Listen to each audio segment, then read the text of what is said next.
Welcome back, and what did I tell you? I told you that we have an electrifying episode today for you. And right now, we have the answer to the trivia question we asked you earlier. Who was the female player who's won back-to-back CAF Goalkeeper of the Year awards? You know She's what? got the answer for us. If I was you, I would have my smile would have been so big because Was it not big enough? It was not big enough, and if I am her right now watching this, I wouldn't be pleased with you. But let's get people out of their misery. The correct answer is Chiamaka Nnadozie. She has won it twice in a row. Favorite goalkeeper, actually, one of my favorite, doing exceptionally well in the international space as well as for Super Falcons. No, she had an incredible year. Now, I asked Brian earlier in the show, and you know how Brian is. He's going to troll me. He's going to bring back some bad memories from the year in African football. What are your highlights? Ooh. I have lots of highlights, especially in the women in football spaces, you know, just seeing the growth in women's football and some of the changes that are happening, a lot of upcoming players, you know, inclusion of young players. There's still a lot of work to be done in the development spaces, but I definitely think that 2024... I was going to ask you about the leagues, the local leagues. Especially the local leagues, you know. And was it a good year for the local league? I don't think it was a great year, but I think it was better than all the other years. And for me, when we're speaking about national teams, let me just start there. For me, a team that stood out for me and a team that I think could honestly, for me, be one of the best African teams when we're looking at the COSAFA spaces is definitely Zambia.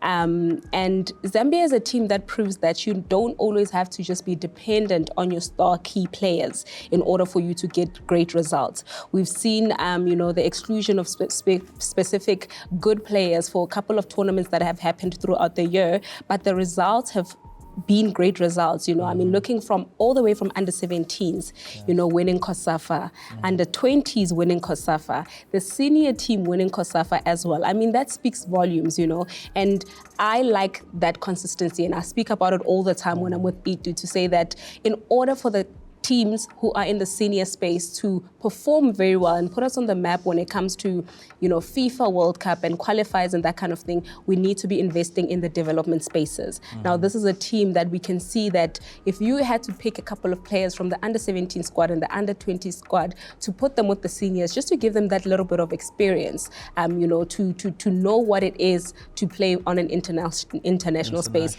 I think they have that on lockdown. And then I feel like they're going to give us that consistency.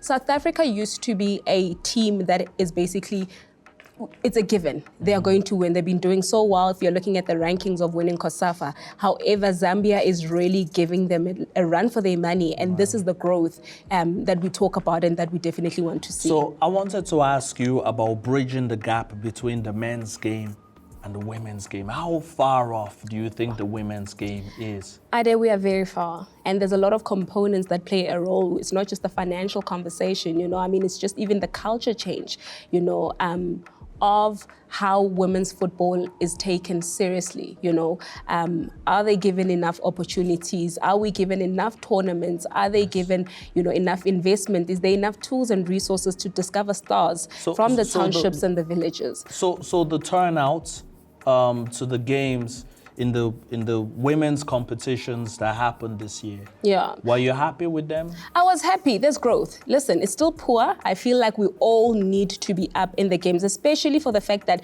90% of the women's games, unless it's like big tournaments, but most local games and some friendly internationals, it's free to enter. And, you know, they're in close proximity with people, where people stay, because I understand that maybe financially it's difficult for you to get to the stadium. However, I feel like we don't show up. You know, we have these conversations to say that we want the numbers to go up, we need the viewership, we need, you know, broadcasting houses to be, you know, playing the footage. We need the footage for agents to use in order order for them establishing teams in the international space.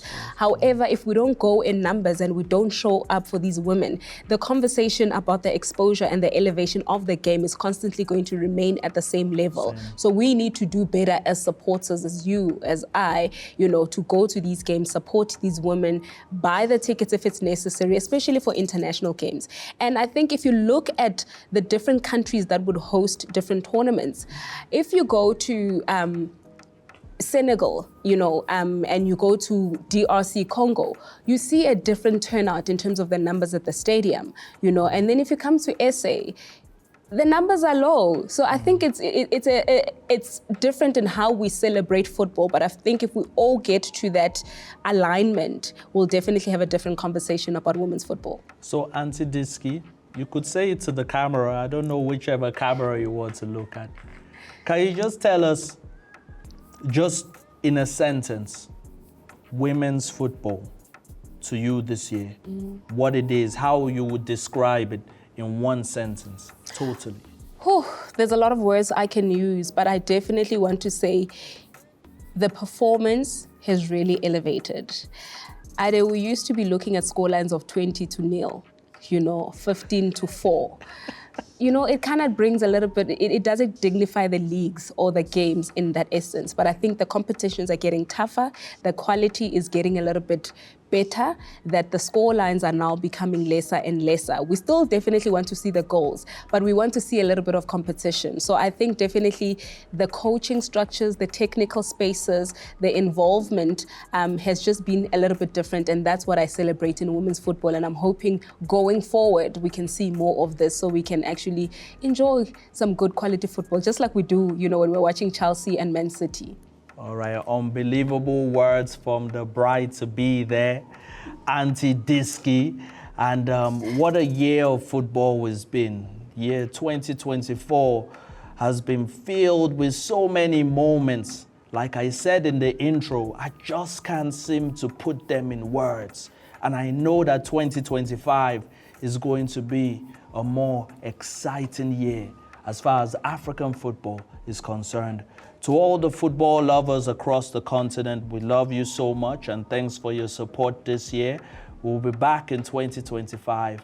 Have an incredible new year. And for the last time this year, till next time, Ninitanda Nonke Kakulu.